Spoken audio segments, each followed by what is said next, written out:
you know how to use it, technology is really great.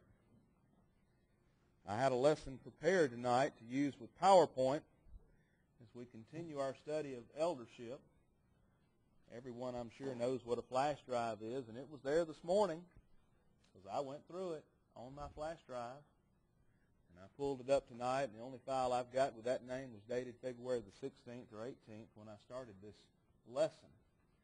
And it's disappeared either somewhere in this little box under here or under the one at my house. So I apologize. I've got several quotes tonight. They're not that lengthy, but I was hoping to have them to be able to put them up for you to read because I think it's some good material. So I am going to probably cut this lesson short tonight. Go ahead and do some of the material and then try again. But just so you know, I did prepare it, did have it ready, and I wish I knew where it was. But somewhere out in internet land or computer land, it's floating around. So if you find something entitled Elders Number 6, capture it and bring it to me. I'd appreciate it because I would like to have it back. We're studying a subject that is of extreme importance. Anyone who has been a Christian for any period of time sees the wisdom of God in the eldership. So many problems can be headed off and perhaps stopped before they ever happen. The church is able to move forward in a manner that is so much smoother when you have qualified men serving as elders. And when there are problems, qualified men are able to squelch those problems and deal with them in a most effective manner. This is God's plan for the church. And as government goes, it is by far better than anything that man has ever come up with. Now, there are problems today when we talk about congregations that don't have elders. Problems arise because they don't have them. Even worse is congregations that have unqualified or unscriptural elders. You don't even want to go into that kind of situation. It's tragic. But as we look at what God says, we find a perfect plan. Now, with that said, we're reminded of the fact that we're not perfect. None of us as men are perfect in the sense that God's plan is perfect, and God is aware of that. But He gives us guidelines that we are to reach. And sometimes I think we become overwhelmed as we look at the negative qualifications and the positive qualifications of the eldership, and sometimes even perhaps feel that, well, you know, who can measure up? Well, interestingly enough, the qualifications are not impossible by any means. And the majority of the negative as well as the positive really describe every faithful Christian. There are only a handful of qualifications that don't apply to everyone who is maturing and growing as a Christian. So I say that in order to understand the fact that even though sometimes as we look at these we think, well, you know, who can measure up, who can do, these are certainly realistic. And they come from God. And they are perfect in every sense of the term. Now, in Titus chapter 1, we find, as well as 1 Timothy chapter 3, these qualifications. And we're looking tonight as, I guess you would say, still the positive qualifications.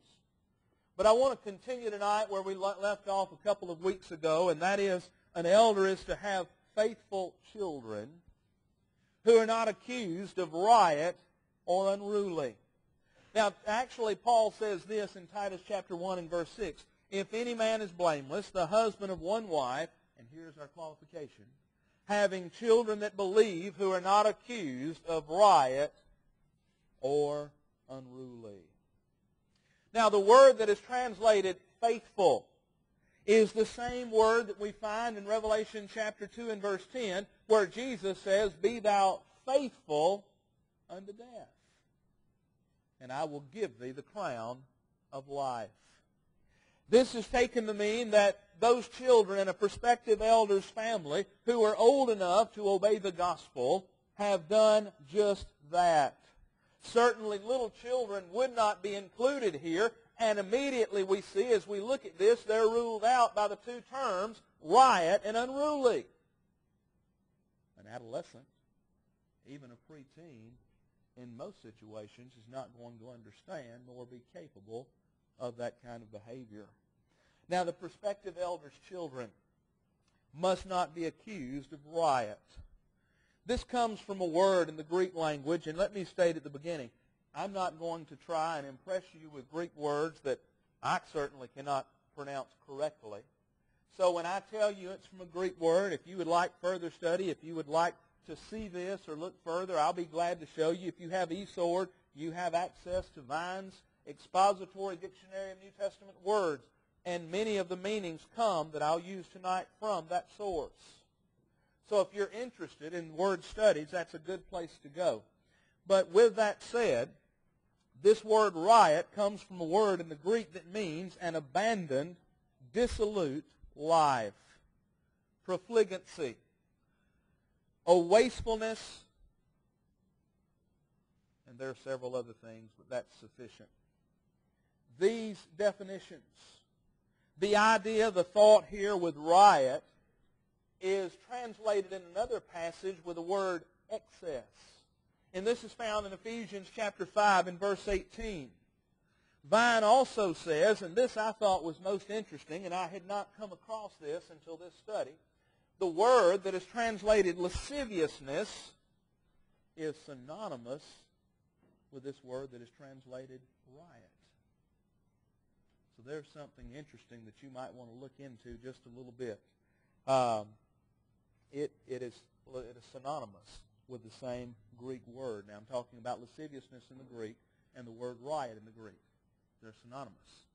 Now the prospective elder's children must not be accused of being unruly. Now this word unruly means not subject to rule. The other side would be to put into subjection. The word that is translated disobedient in 1 Timothy chapter 1 and verse 9 is the same. Knowing this, that the law is not made for a righteous man, but for the lawless and disobedient, for the ungodly and sinners, for unholy and profane, for murderers of fathers and murderers of mothers, for manslayers. This word, unruly, is once again translated differently. Now, if you're not aware of this, in the New Testament, in the Greek, the same thing is true of the Hebrew in the Old Testament, words are sometimes translated with different English words from the original. So that's why I'm showing how that the same word in the Greek is used in various ways. Now, if these children are disobedient to their parents, I would suggest they're also disobedient to God. If you recall, Ephesians chapter 6, verses 1 through 4 is really a very simple passage. Children, obey your parents in the Lord, for this is right. Honor thy father and mother, which is the first commandment with promise, that it may be well with thee, and that thou mayest live long on the earth. And you fathers, provoke not your children to wrath, but bring them up in the nurture and admonition of the Lord. In the parallel statement, in 1 Timothy 3 and verse 4, and this is parallel to Titus 1 and verse 6, Paul says that the elder must be one that ruleth well his own house, having his children in subjection with all gravity. Now, some Bible students understand the statement in Titus chapter 1 and verse 6 to mean that an elder's children are to be faithful to parental rule and not necessarily faithful Christians.